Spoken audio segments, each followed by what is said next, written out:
Hussein Obama is the last of the old guard standing.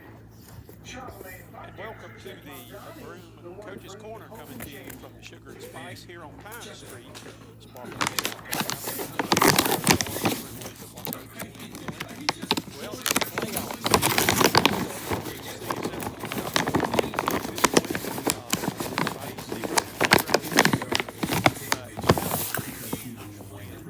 on last Friday night.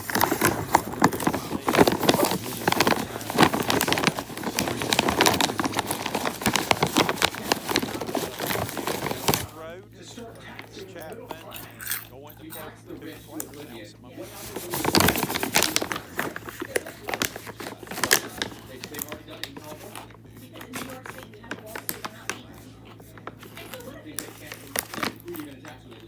They've beaten us, but our guys they were determined they weren't going to lose Friday night, and they played really well on both sides of the ball and played hard for a full quarter.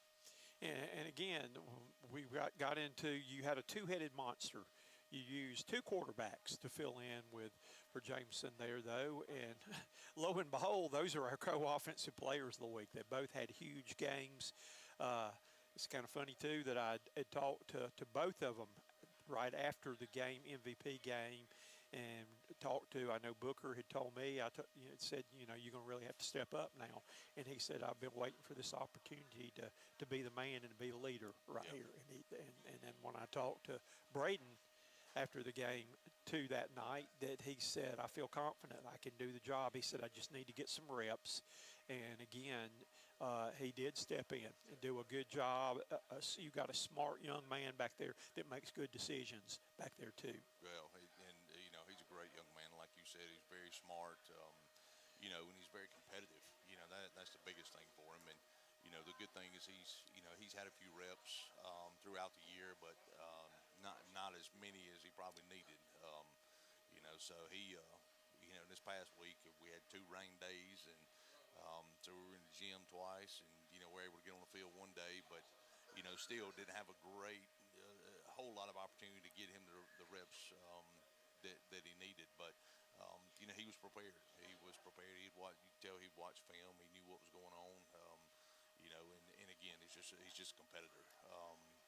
I think he was 11 for 12 for 150 yards and a couple touchdowns, and of course Book back there with 33 carries, and just a load. And our defensive player of the week was in the backfield, blocking for him. And the offensive line did a great job of kind of taking over the game for us, and creating a lot of holes for these guys. So it was a really good team win. And it seems like every week too, offensively, that you have been getting a big play out of Asher Littlejohn. That he took 189 yards there, though, and was able to use his speed and run away. But he has, really turned up to be a big play guy. I'm sure you want to try to find different ways to get the ball in his hands too. So, and we're fortunate because we got several guys. It's kind of like Asher. He's one of those guys that we think if we can get the ball in his hands, give him a little bit of room, that he's got a chance to take it to the house. And and he made one of those big plays for us Friday. And not to be forgotten, you've got Reese that can make big plays for you too, whether it be in the backfield, catching the ball, or whatever he needs to do. That he's going to get you those tough yards. And I can't help but think what you told me there too, that his dad working with trees. I can just picture him every time when he is dragging those defenders and get those extra yards, lugging trees. He's something. He's something different. I think he may be our leading receiver as far as reception. We try to get the ball in his hands, whether we hand it to him or, of course, start out the year as running back. So, he can do a little bit of everything, and he's a great weapon for us to have offensively. I think it's early in the year, you were experimenting and trying some new things, new people, and new positions and all. But I think once everybody got settled on what they were going to play and do, the team seemed to have relaxed and really settled down and started playing good football. Yeah, and and that's always the hardest thing going into the year. You try to find some things at work and trying to see what's going to give everybody the best opportunity to win and get everybody in the right position. And when you have a couple of weeks of spring ball, and then you go all summer long, and football's different from everything else. You can't put on pads, and that's really when you find out everything. So the summer with helmets on. You do 7-on-7, you do a little bit of one-on-one, but you really can't find out what you got because you can't do a ton of team stuff.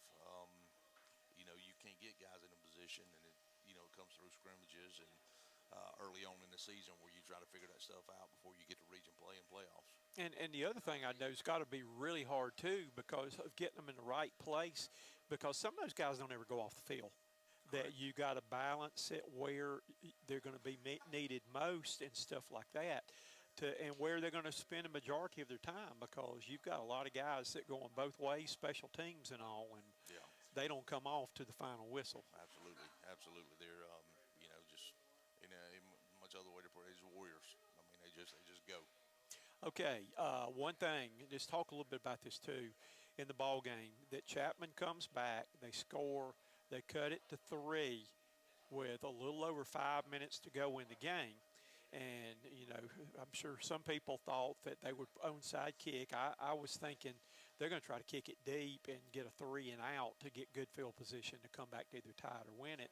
And sure enough, they did. They kicked it deep, got the ball back. But you were able to keep the ball the last, 5.5 minutes of the game, and they weren't able to even get it back to get another chance. So, but just talk a little bit about that. Yeah, I mean, you always want to finish a game on offense. Not that you don't have confidence in your defense, but you would love to finish a game on offense, and that was one thing we did. I think those guys were a little bit tired, and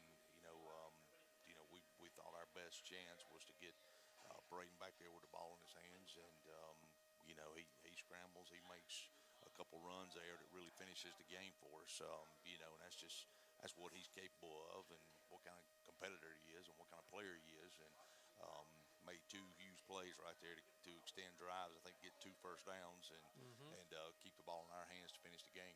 And again, that's the thing too. When he came back in, that he had fresh legs, because he had not taken as many snaps probably as he normally would have there, though. And again, with that speed and quickness, and again, being a smart young man, made some really good decisions and all. And I know that had to felt good, not even to give them a chance to get the ball back. Yeah, it did. Like I said, you don't ever want to put it in their hands. And, we were able to do that, and very fortunate to be able to take a knee at the end of the game. That's what you always like to see, what you work on, and the way you want to end the game is any victory formation. Okay, this week's our game with Pendleton. And Pendleton is a team, you said you scrimmaged back before the season there. They're a team that finished, I think, 3rd in their conference, and they come in at 5-5. And, you've had some common opponents that you have played this year. And also, I was kind of looking at those scores. But, what did you learn from playing against the scrimmage against Pendleton first time you played?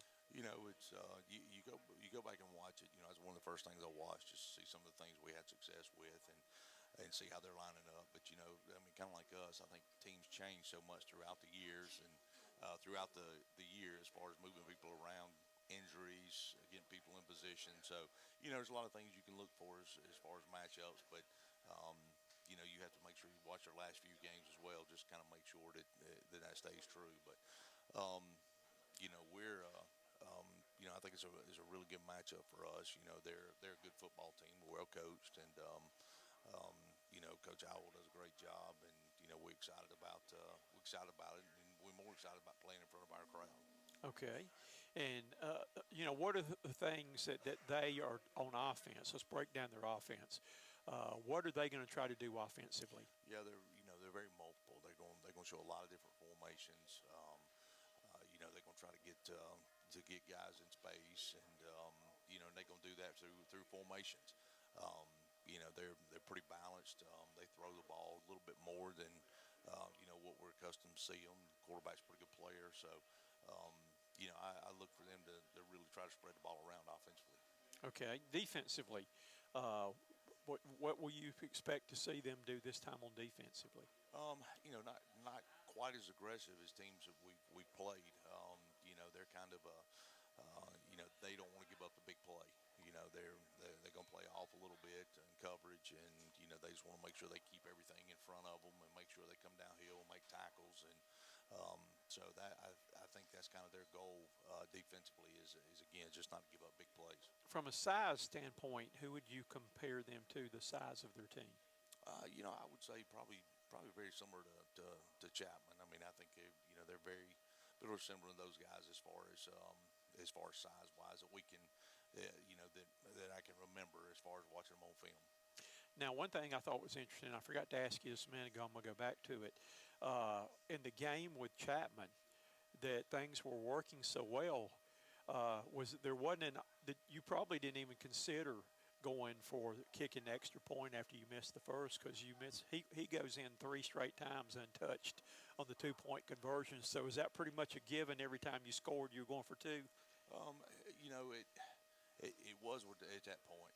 It's what people don't think about is when we lost Jameson, we also lost our holder. Mm-hmm. And again, we had 2 days of practice in the gym. We had 1 day out on the field, so we didn't have a whole lot of time to work extra points. And we had a couple guys working there holding, and I think it was just there was a not that anything was just a comfort level, between a holder and a kicker and a snapper. And we've really had a chance to work on that the last 2 days to make sure we kind of get a little continuity there. So hopefully we'll be kicking some extra points this week. But we had such success with Booker. It was just it was hard.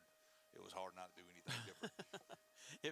We kept saying, if it ain't broke, don't fix it. That's correct. Because he was going in every time right there. I mean, the 2-point conversions, he was just having huge holes from these 2 right up here sitting in front of me that sometimes he wasn't even touched. Just could have walked in there, though. So, all right, let's break down what you feel like the Centurions are going to be keys to the game, what Centurions are going to need to do to advance to the second round of playoffs.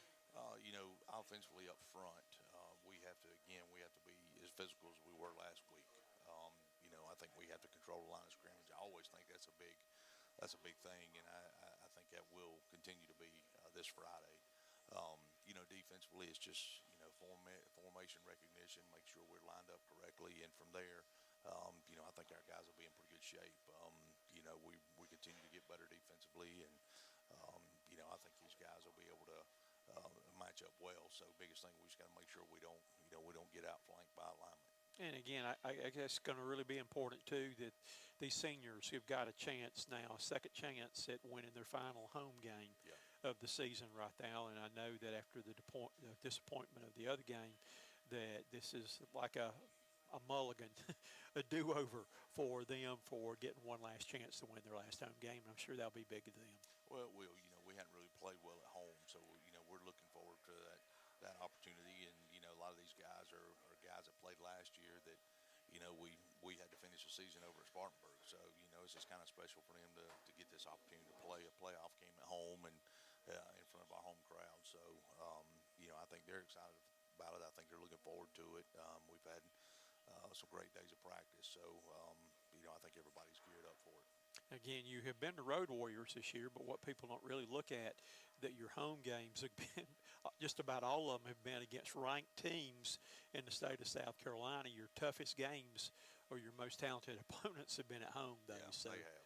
So that's kind of hard to judge on that, though. Well, we look forward to seeing the game. I can't wait to see what you got up your sleeve for this week. Again, this is for Pendleton's having a nightmare right now this week in practice. They don't know where to spend all their time, and we are just sitting here smiling. Can't wait to see what you got up your sleeve for Friday night. Well, we're certainly excited and looking forward to the opportunity. Good luck. We'll talk to you after the game. Great, thanks, Coach. Thank you.